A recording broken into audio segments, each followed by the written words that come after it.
All right, so let's have a look at our company. I think two things will hurt the industry. Which two things, Barry? Yeah, that's actually a very good point. Very good point. I didn't mention it here. But you're absolutely right that if there is a Tesla model coming to the place, a lot of those companies, they will suffer. Few years back, when Tesla announced their first car and they start selling it, they faced the problem which they couldn't predict. They didn't see that problem coming, which nearly put the Tesla into bankruptcy. Now, what happened to them? In the United States, there is a legislation and the interesting law that you can sell cars only through the dealership network. So when Tesla announced that they are not planning to sell their cars through dealership networks and they're going to sell it directly from their factories without any dealer in between, they weren't allowed to sell on a legal level. So they had to go through the court and trying to prove it. And the main point why dealership were established, because they kind of provided the customer service and repairing services and etc. etc.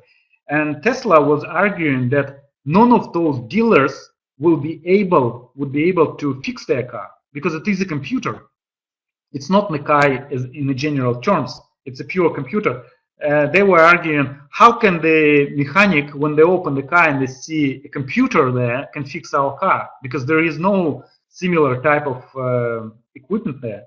But still, even until now, in some areas of United States, you can't buy Tesla. It's not allowed to buy Tesla. So you can drive the Tesla, but you need to go to another state where it is allowed and to buy it. And also they're telling that they're fixing car directly from their factory. It's like Dell computers. So if your computer is broken with Dell, what they do, they connect through internet and they test it and they know exactly what is broken. So then they send you parts, and when parts arrive, they send the technician who comes and fix your computer. So I presume Tesla is going to use exactly the same model. So they will have qualified people like engineers, and it would be computer engineers, and they will test it like from distance through internet, and after that they just come and fix when the parts arrive. And I presume in the future it will affect the industry, but right now I don't see that it's going to happen within the next few years. Like personally, because majority of new cars, even not Tesla cars, like Toyota, for example, they introduce quite new like green cars, but all these manufacturers, they still selling through the dealership network because it is convenient for them as well. They don't have to develop this huge online presence and trying to sell all cars online. They already use that model. So for them, it's much easier just to add one extra car to their dealership network. So I presume eventually maybe people who work in dealerships, they will change. Instead of mechanics, there would be computer engineers, but still, like I believe that this model will be there. Okay, a lot of sales will happen online, but still, dealerships are going to be there. People prefer to go to sit in a car and drive it, right? And anyway, to test it out. So somebody has to offer them that.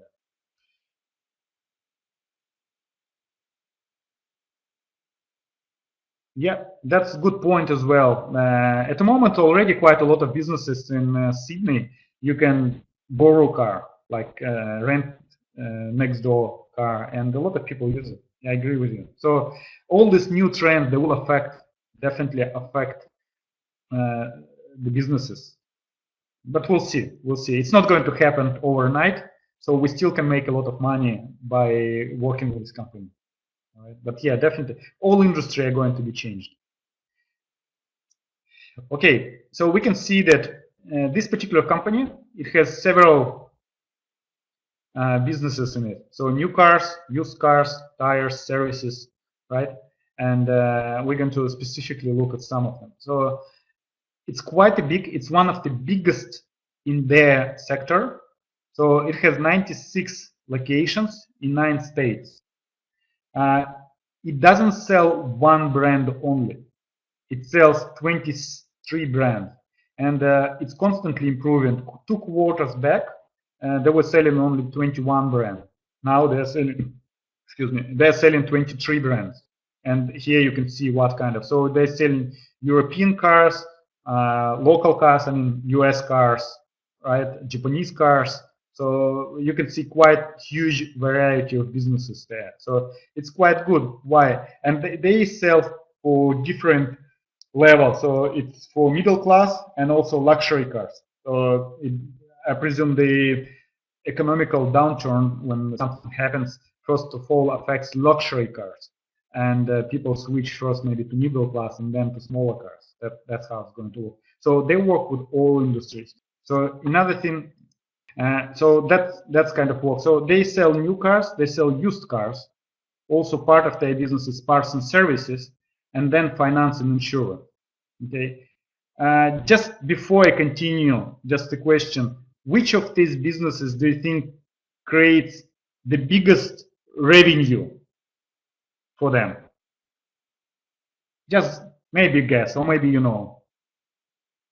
Okay, parts and services, finance. All right. So interesting enough, it's not the biggest revenue, and but it's one of the biggest their parts. So that's the model. That's the revenue. So it's how much money they get from sales, and that's actually how much they keep. Okay, as a gross profit. Look at this. So if you look at new cars, it's 55% of their business, and used vehicles 28%. So if you add them together, it's what? 50, 70, 83% of their business, nearly 84% of their business, it's from car sales.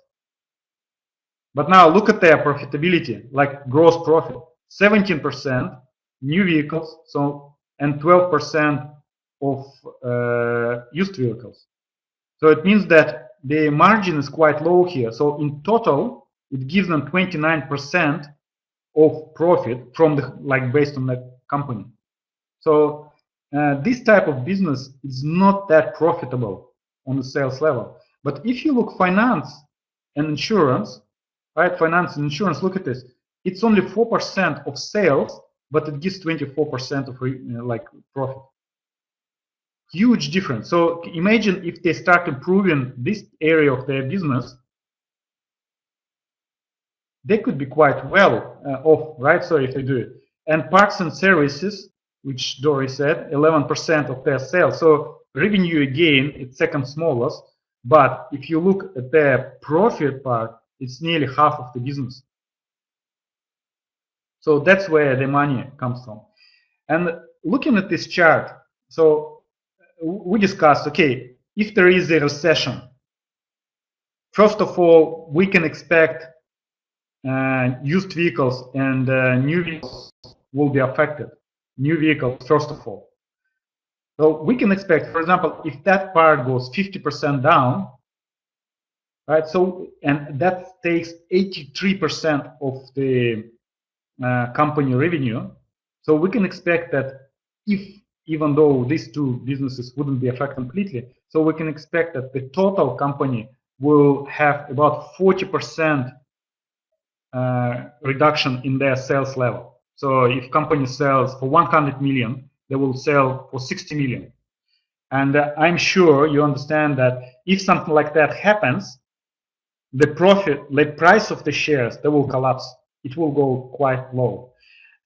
But the interesting thing about it, if 50% of that, like, I mean, area will drop in revenue, and would say 50% in their income as well. So it will give us only 20 divided by half, only 14% reduction in their earnings. Yes, the revenue will go quite a lot, but the earnings will go only 15%, not 40%. So that's the quite interesting correlation which you can see if something like that happens. And then if those businesses will improve, so you can see that sales level will go down, but the revenue, the profit might still stay on the same level. It might go down as well. So okay, it depends on the margin which they're going to use there. Okay, now that's the interesting thing about it. Looks like they have small profits overall. We'll have a look at this now.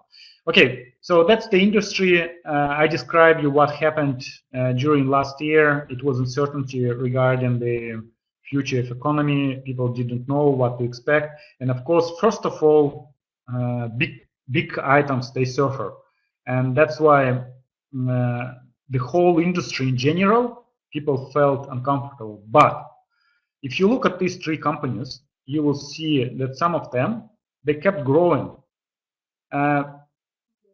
We look at the ABG, it's dropped nearly 50% in price, like close to 50% in price, so half of it. Whereas those companies, they kept growing. Now, and despite all these companies, they're in the same industry, but if you look at three companies, AZO or YAAP, what they're doing, they're after sales parts. So they're providing different parts, equipment, tools for private users, but also for garages. So for example, if you need to order a spare part, you order from them.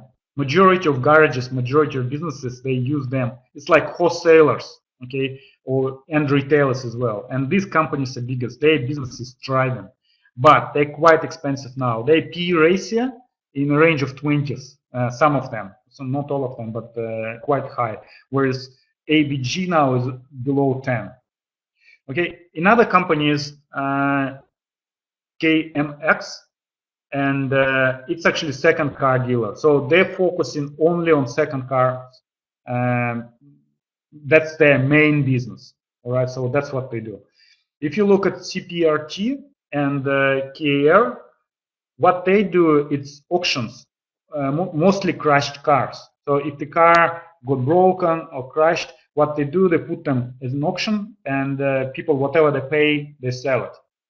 Okay, usually companies like, remember we looked at LKQ, the company which buys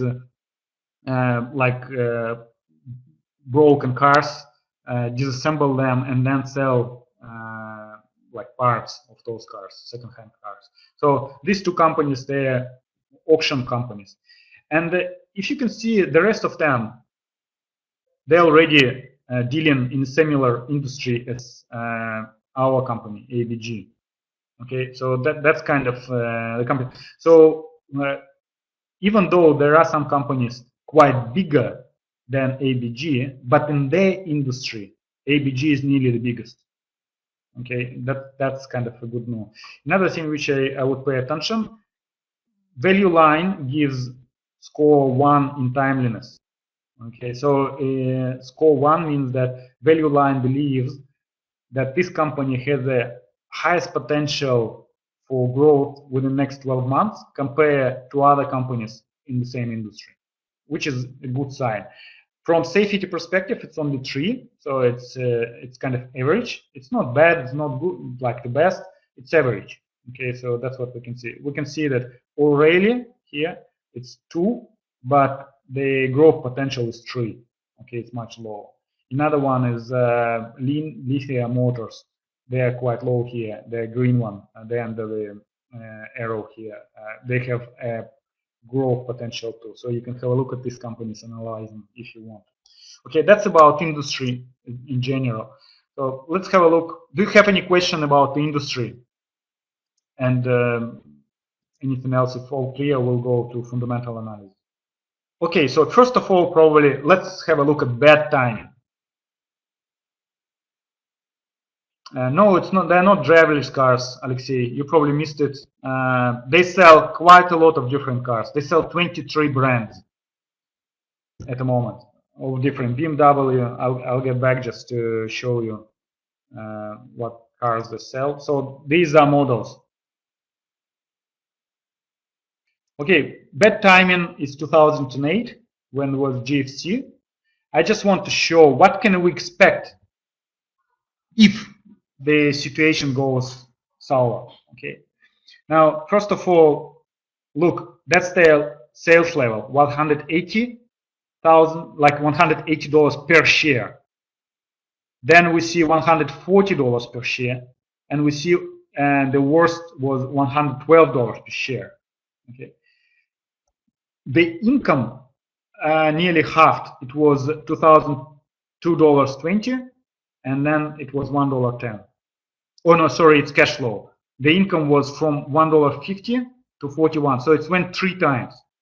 And remember, we were talking that that earnings went what, about 40% down, 30% down, where the sales, the earnings dropped nearly 3 times. Okay, we have to look what kind of businesses at that stage they had, right? Maybe at that time they had only dealership, or maybe they had only car sales, and then slowly added anything else. But we can see the deficit. But what's the interesting point? Look at the price level. The price before was maximum was $30, and look at the lowest point. It was $1.60. So it went down what, 10, 20 times. Really 20 times, yeah. So it's imagine you put $30,000 and it becomes $1,000 only. So I believe people who purchased this company here, and if they didn't sell it, they felt quite stressful right at this point. But after that, the company kept going. So it managed to survive and kept going. But the interesting thing that the price fell 15 times, where the earnings came, like, went only 3 times. So definitely unproportional fall in this particular case. And if you can see at price earning ratio at that level, like the lowest was about 11 in 2000, here 14, like is average. Okay. All right. So let's have a look what happened after that. Sales level 112, 120, 136, 148, 173, 205, 265, 307. They are planning to close 316 this year, 337 next year, and then 399. So what can we see here? Do we see growth? Is it a good growth? Do you like that particular part? Yeah, perfect.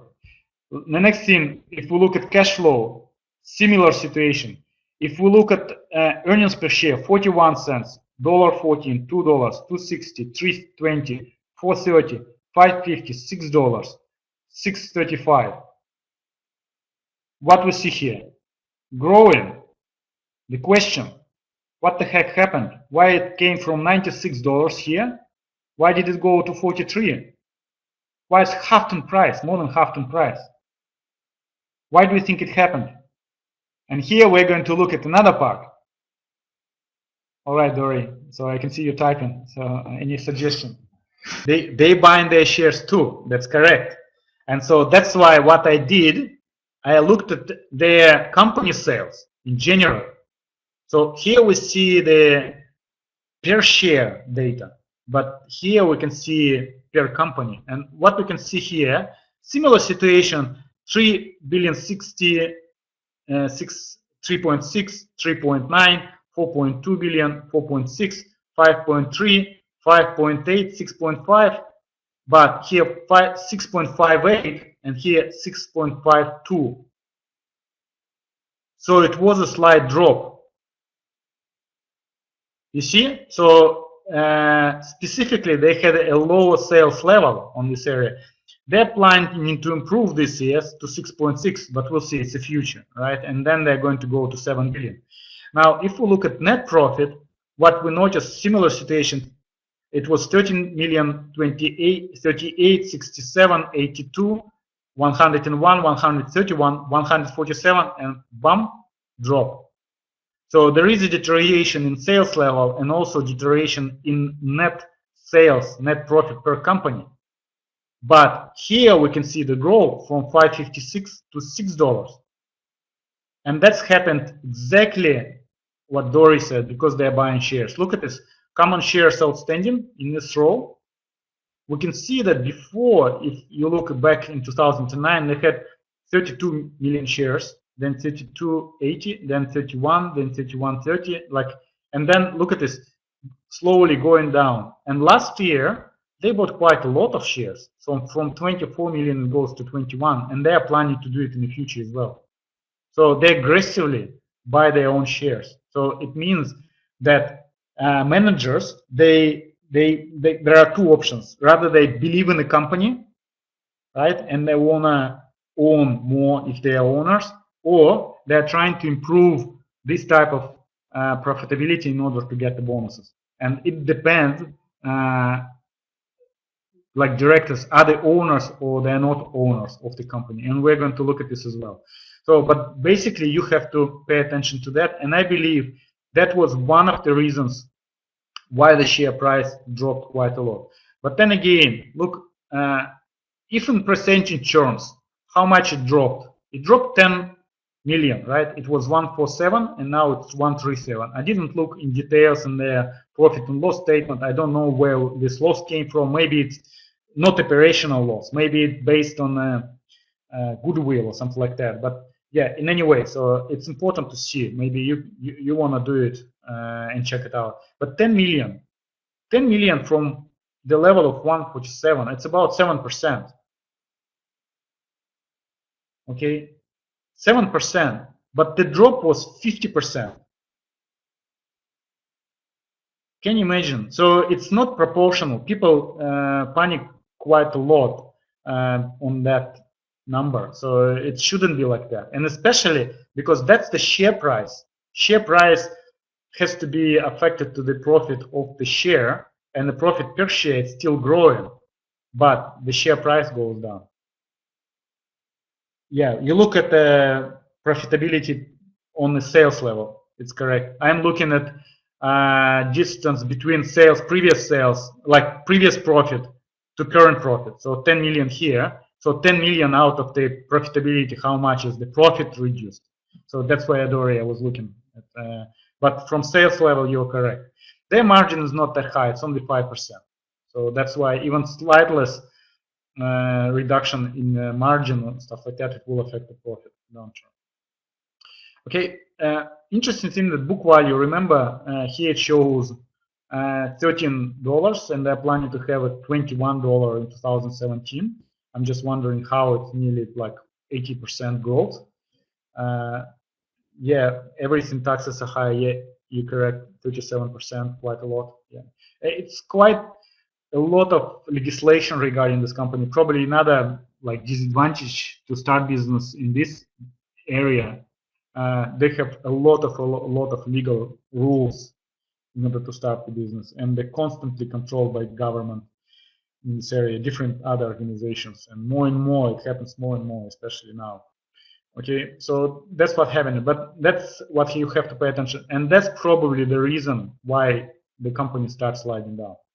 Okay, for us, we need to answer the question for ourselves: do we believe that the share price, like the net profitability, will go back to the like past levels or improve more or not?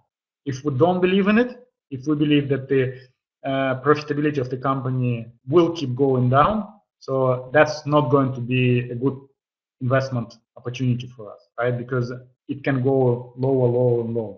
But if we believe that this particular business can go back to the certain level of profitability and go even higher, right? So that might be very good opportunity to buy this specific company. Okay, that's the thing. But what I really like, even looking at 2008, they still managed to make money. It wasn't a profitable company, it was profitable. The good thing, what they did, they actually stopped paying dividends. You see, they were paying quite heavy dividends before, and now they don't pay dividends. So I can expect that cash flow is pretty strong here. Its cash flow is bigger than their earnings. So they might start paying dividends, and if they start paying dividends, they will also attract dividend investors. Okay, in this particular case. But okay, we don't know if they're going to do that or not.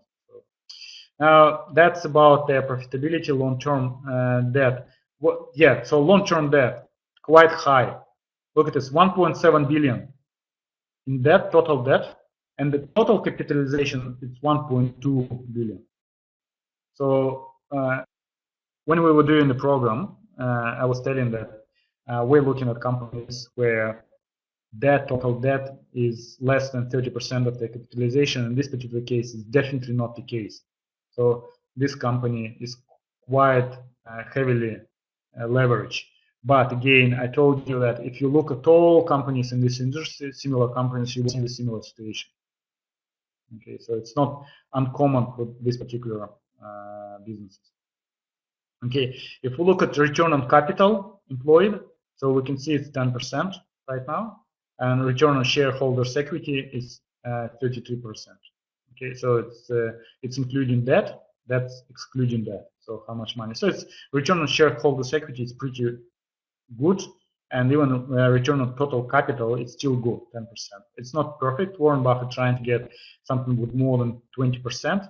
But if the debt was low, probably that's what we will get here, because return on share equity is 33 is pretty well.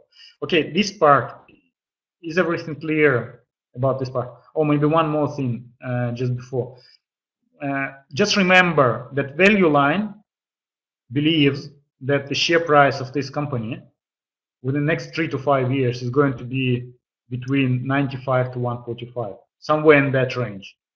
Now we're going to do our calculations, and we're going to compare after that with value line and see who is right, who is not.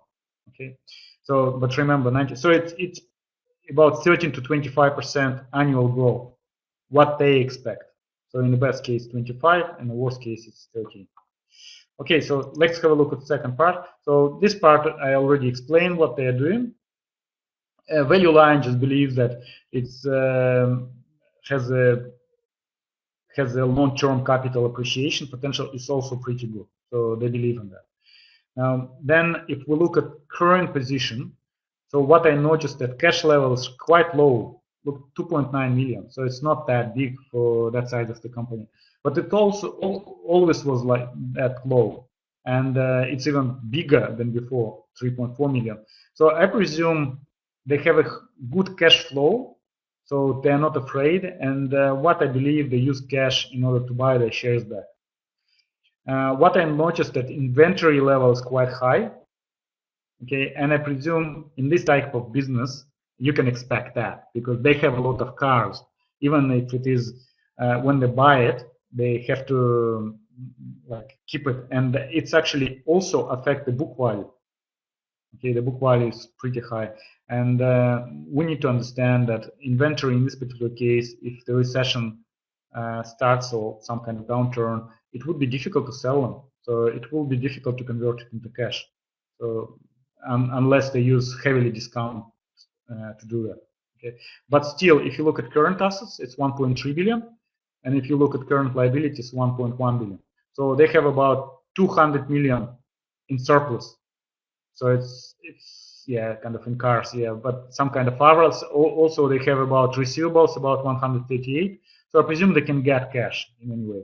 So, but the cash level, that's probably one thing which is like in the red zone here. Now, if we look at annual growth, we can see that for the last 5 years, it grew quite good. So 16% in sales and 34% in earnings. So earnings were growing much faster than their sales level.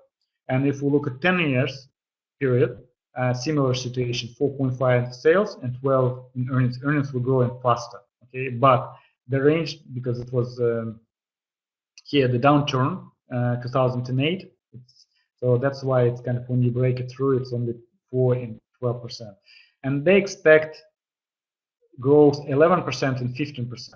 Now the question in the future, so the question is, do we believe them or not? Can we believe that they're going to sustain this type of growth or not? What would be your opinion? Okay, if you saw something like that in the past, all this in that, you wouldn't trust it.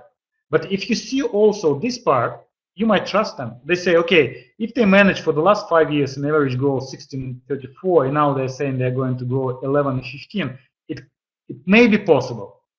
Now, if always in the past you saw this type of numbers, and now they're telling you bigger numbers. That's where you definitely not trust them. Don't trust them. Okay, so that's kind of a bad sign. But I would probably believe that it might happen. Okay, of course it might not, and not. Okay, Norman and Ian, earnings predictability completely correctly. That's a very good point, 65%. But again, 65% in what way? Are they always right? Like, I mean, are they always telling we make $1 and make $1.5 and they're not right? Or they're telling that they're making $1.5 and making $1? So look at their past reports and you will see. I think I looked at the maybe last few quarters back, and every time they actually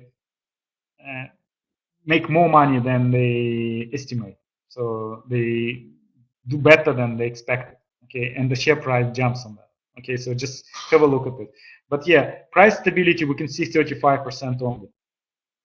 And we already looked at this. Okay, if I go back, okay, probably we'll look at this later. But yeah, so their price goes sometimes 50% up and down during 1 year, each year. So this is quite volatile stock shares. Then we can see price growth persistent 80. So still, despite the volatility and going up and back, the persistence of growth is quite high. So we can see that it was growing constantly, except that the bad times, right? So something like that. Another thing which I've noticed here, they have earnings per share and revenue here. So you will see that this quarter, it looks like the best. Every time, look at this. It's $1 here, $1.817 here, 118. So it's a bit more.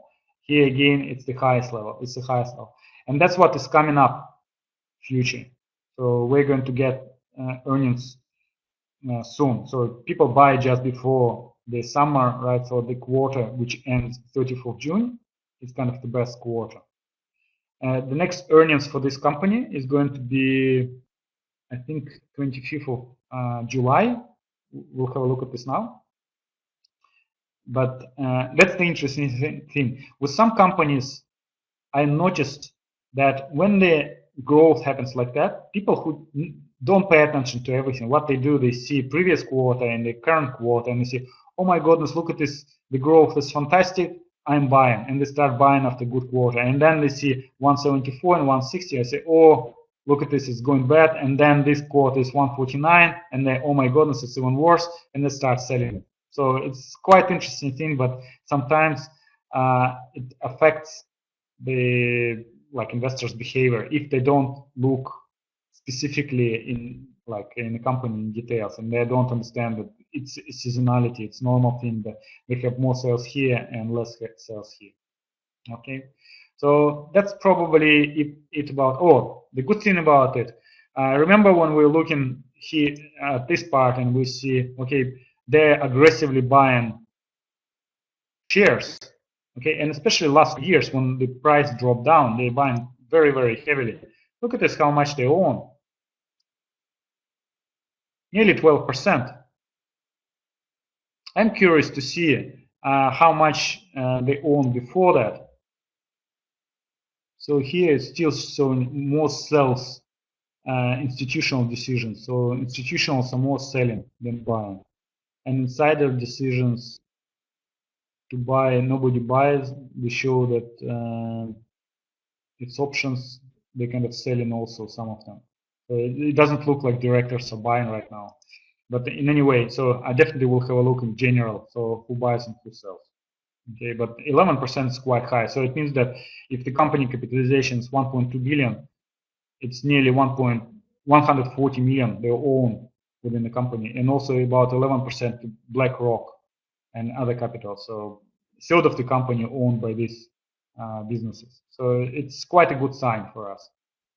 It gives certain confidence.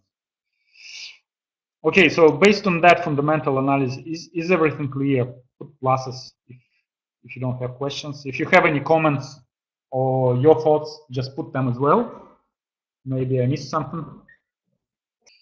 All right, so actually the good thing also, I didn't notice it, they have a very good online presence. So this company, and when I was showing you the first page, so what you can do, you can start searching the car. So you can go cars for sale, click it, and then you can see, and you can look at different dealers, you can look at different models, etc., etc. So you can choose your car online, and that's quite a good thing, okay? Because a lot of dealers, they still don't have any cars on their own website. This group has them, so it's kind of gives certain security when the other businesses start selling cars, they have their presence there. All right, so when I put all these numbers in the quality table used by TSM, so I come up with 41 score, which is pretty good. Now here would be a bit different number if I was using, let's say, growth trends instead of using shares. If I was using sales per company, so I would probably lose some points here. I would probably get a 3 here, not 4. Okay, and in this case, it wouldn't be 41, it would be about -4, about 37. So, but still strong company on the quality side. So we can see that this company has certain disadvantages. It has high debt, so it lost points here. And from safety, it's not the perfect safety, but the rest of it is quite well. Industry rank, it's quite low now. I think it's 14. So it's Value Line believes that it has one of the highest level of growth. Okay, timeliness is good as well. Safety is average. Yeah, but beta as well. We lost some on beta, on volatility. But again, volatility is bad for us when the market goes down. So it means that this company will go down even faster. But when it goes up, volatility is great for us, because if we buy low and it goes up, it grows much faster also. So, and we make profit much faster. So volatility is kind of neutral. One for the debt, can you explain? The debt level we looked at, they have, okay, let's go back to the debt level. So we can see that it's 1.7 billion in debt. Okay, and total capitalization is 1.2 billion. So they have more debt than their capitalization, which is not perfect. Of course, they have much more assets as well. But look at this situation. If they see the income net profit 133 million. So how many years they will need to spend in order to pay this amount of money? How many years? If they use all the cash in order to pay back the debt. So you need to divide 1.7 billion to 133. So it's basically about 15 years. Okay, so that's the thing. So if they, of course, they have cash, much more cash. You see, they actually have cash nearly always higher. So that's the net profit. So they have some cash left. So they can use that cash to pay their debt. Maybe in total, it's another nearly 40% here extra. So instead of 15 years, they will pay it in 10 years. But still, the debt is quite high. So they will have to increase their profitability. It's one option. Or secondly, they have to reduce their debt level by, let's say, maybe refinances or something like that, moving it forward. Because if it is 5 years, they definitely don't have money in order to pay it within 5 years. So they will have to extend this debt. So that's the only bad thing about this company, which you have to pay attention. Did I answer this question? Okay, perfect. Okay, so that's about quality. Let's have a look at the price analysis. So what we've done here, that's the highest points. So we can see, and that's the lowest point each year for the last 5 years. The interesting thing about it, look at this, $20 to 32, more than 50% difference, right? So if it was 20, it grew to 12, right? So it's more than 50% growth. Here, 31 to 55, also, right? 50, what? About 24% growth. So about 60-70% growth within difference between the highest and low from the low point. 45 to 78. Also, here 65 to 96, 43 to 67. So we can see that this company, the price is quite volatile. So if you were trading once a year, Bought here 20, sold here at 55. Bought here at 31, sold here at 78. Bought at 45, sold at 96. Bought at 65, okay, 67, so not much here. Okay, but probably it's next day it's going to be high. Okay, so that's how you can do with this company. So it's once a year trade, and it might give you up to 50 to 70% profit. So that's earnings. Earnings were exactly the same, $2.6 this year, but the price was different. So if we were calculating the PE ratio in different time of the year, so we'll come up to different numbers. So if you divide the lowest part, the lowest price during that year, 20 to 260, so it will be below $10, correct? If we divide 32 by 260, it will be close to like 14, 15 or something like in that range. Okay, so based on what day we're going to calculate it, it could vary. So what we've done here, and we can distinguish the middle one part, like the average, but it's much easier to do it for 5 years. So what we've done here, 5 years, added them together, divided by 5, and we got average. So average price within the last 5 years was 66. Then we did exactly the same with lower part. So we added these numbers together, divided by 5, we got 41. And also we did the same with earnings. So these three numbers. And then we just get the average PE ratio. So sometimes the price was 66 in average, and the company was earning $4. So, and if we divide it, we get it's 15 times. So at the highest average point, investors were happily paying 15 times of their earnings. Okay, so we believe if it was something like that in the future, in the past, it might happen again in the future, right? So if for the last 5 years, sometimes people paid 15 times of their earnings, we can expect a similar situation might happen in the future. So now for us important, okay, how much they're going to make in the future as estimate. And value line tells us that it's going to be around $8.05. You see earnings in the future can be $8.05. So that's why we multiply $15, 15 PE ratio, future like 15 multiplied by 8, and we get about $121. So we can believe if value line and the company itself have correct prediction about $8 in earnings, and sometimes in the future PE ratio would be exactly the same in average. Sometimes it's higher, right? So we can get share price to that particular level, 121. Now that's our best case scenario. Now what our worst case scenario? The worst case scenario, okay, let's have a look. What was the lowest PE ratio in the past? And the lowest was 41 divided by 438. It was 9.4. Okay, when the PE ratio 9.4, it means that people were depressed, they didn't believe in the company, was something happening, but they didn't want to pay that high level. Okay, and now let's have a look. Okay, how much company made last year? So we assume that company is going to make the same. They predict that they're going to grow, but let's think about that they're not growing. They're just staying on the same level and they're making the same amount of money. So where would be the lowest point of it? And we multiply 9.4 by 6, and we get $57. Okay, so now we can expect that the company is going to move between 57 and 121. So something, and if we believe that 30% of the time is going to be closer to the highest level, 30 to the lowest level, and 30 in between. So that's why we divided by 3 equal parts, right? So, and then we see that sometimes it's going to be between 57 and 78.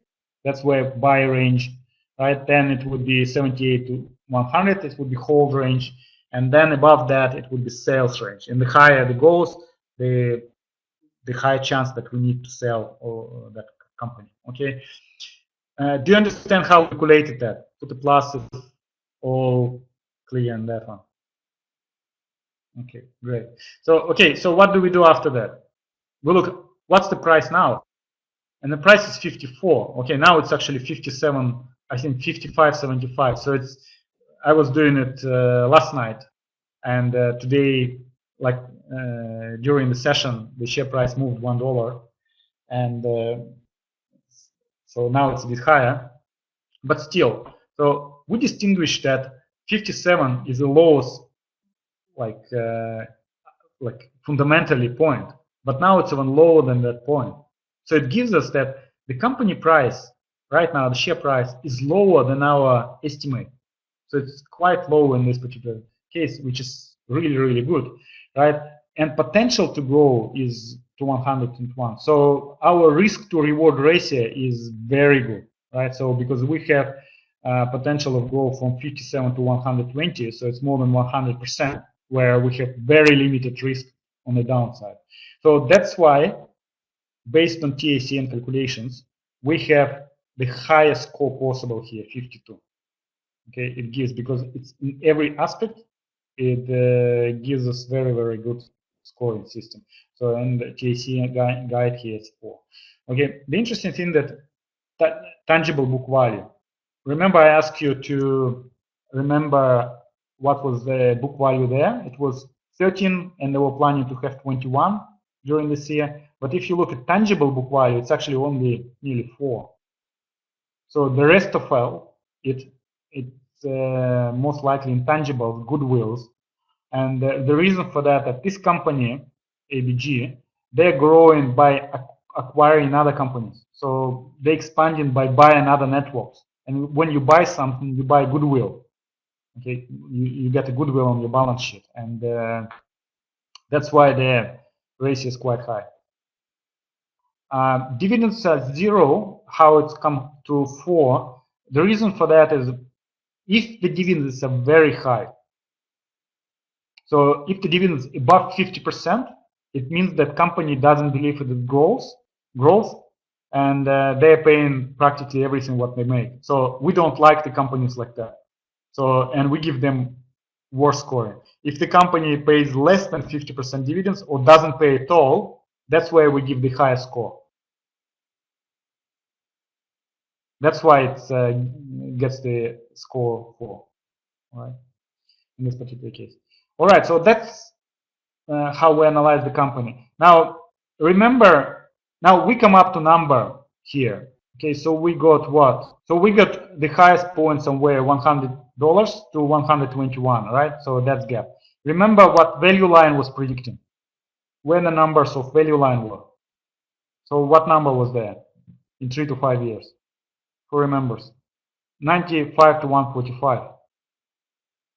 So they have a bigger range, but pretty close to us. So we have a 100 to 120, they have 95 to 145. So we kind of came up to the same conclusion, right? So that the company has the potential to grow, and it keeps growing as promised. It's going to be on those levels, okay? And we can profit out of that. Okay, so that's fundamentally.